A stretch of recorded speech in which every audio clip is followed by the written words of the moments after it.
अहाँ सब लोकनि के मिथिला तक न्यूज़ में स्वागत करै छी। अहाँ सबके बता दी, अखन हम सूता मिल पंडौल में छी।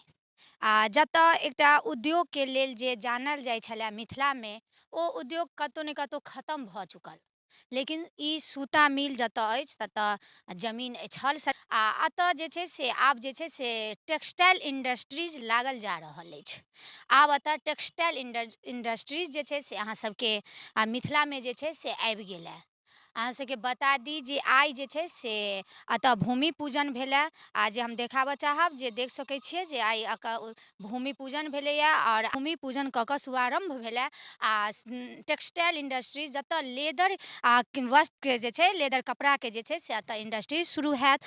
बहुत मिथिलाके लेल जे कहि सकै छी उद्योगके तरफ बहुत बड़का कदम उठेलथि है एगो इन्वेस्टर, जे आबि कऽ इन्वेस्ट कऽ कऽ जतऽ खाली पड़त सूता मिलसँ जानल जाइ छलै उद्योगके लेल, ओ कतौ ने कतौ विलुप्त भऽ गेल छलै। जे मिथिला उद्योगसँ जानल जाइ छलै, जतऽ उद्योगके लेल सूता मिल, चीनी मिल छल, लेकिन कतौ ने कतौ ठप भऽ गेल छल। एहिसँ एकटा बहुत बड़ा प्रॉफिट भेलै जे मिथिलाक लोक जे पलायन करै छथि हुनका लेल एगो रोजगारके स्रोत भऽ गेलै। कतौ ने कतौ मिथिलाक लोक जे जाकऽ, अगर पलायनके बात करी, बिहारके जतेक लोक छथि, बिहारमे कतौ इंडस्ट्रीज नहीं अइ, खास कऽ मिथिलामे तऽ कतौ नहीं अइ। इन्वेस्टर विजय झा आ संजय झा जे दुनू गोटे इन्वेस्ट कऽ कऽ अपन मिथिलामे इंडस्ट्रीज अनलथि है एतऽ शुरुआत कऽ रहल छथि, जतऽ मिथिलाके रोजगार में जे छै से चारि चाँद लागि जेतै। इएह मिथिलाक लोक जे छथि से दोसर जगह जाकऽ मेहनत मजदूरी कऽ कऽ अपन घर परिवार जे पालन पोषण करै छथि। अगर अपना मिथिलामे रोजगारके एकटा जरिया भऽ गेल, इंडस्ट्री लागि गेल, तऽ मिथिलाके लेल बड़का बात भऽ गेल। जे एतऽसँ पलायन कऽ कऽ दोसर ठमा कम मूल्यपर दोसर जगह जे इंडस्ट्रीमे मिथिलाक दिन राति खटि कऽ ओतुका इंडस्ट्रीज के बढ़ावा दै छलखिन हेँ, ऊपर करै छलखिन हेँ, मेहनत केलहुँ। मिथिलाक बिहारके खास कऽ मिथिलाक जतेक छथि सब ओतऽ जाकऽ मेहनत करै छथि, दिन राति पसीना निकालै छथि। इंडस्ट्री जे छै से दोसर स्टेटमे आइके जे कहि सकै छै से बढ़ोतरी होइत अछि। हमर जतऽ मिथिलासँ छी बहुत नीचाँ धसल अइ, जतऽ कृषिके लेल जानल जाइए।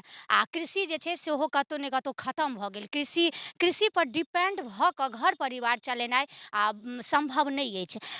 कृषि खेतीके साथ किछु महीनाके आय जरूरी अछि घर परिवार चलबैके लेल। जाहि महीनाके आयके लेल कोनो एगो व्यक्ति दोसर राज्य जाइ छथि, विभिन्न प्रकारके इंडस्ट्रीजमे काज करै छथि, अपन मेहनत कऽ कऽ ओतुका ओहि राज्यके इंडस्ट्रीके बढ़ावा दै छथि। जतऽ हुनकर सबके ओतऽके आदमी जे ओतऽ इन्वेस्टर छथि हुनका सबके जे छै बहुत आयमे वृद्धि होइए, ओसब आगाँ बढ़ै छथि। हमर मिथिला जे अइ से पीछा अइ।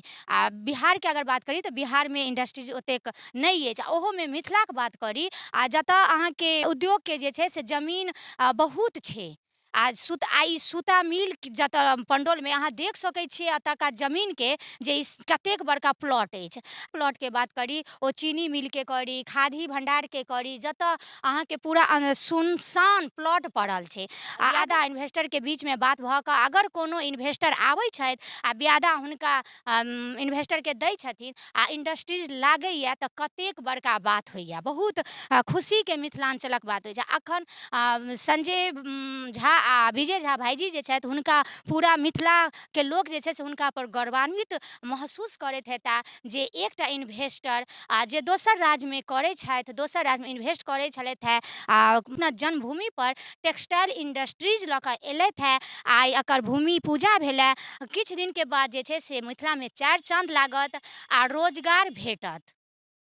विशेष बात हम विजय भाइजी और संजय भाइजीसँ बात करब केना कि रोजगार छै, कतेकके रोजगार भेटतै, कहियासँ एकरा जे छै से शुरुआत हेतै, मैन्युफैक्चरिंग हेतै, केना सप्लाई हेतै, सबटा हम आगाँ वीडियोमे जानब। धन्यवाद।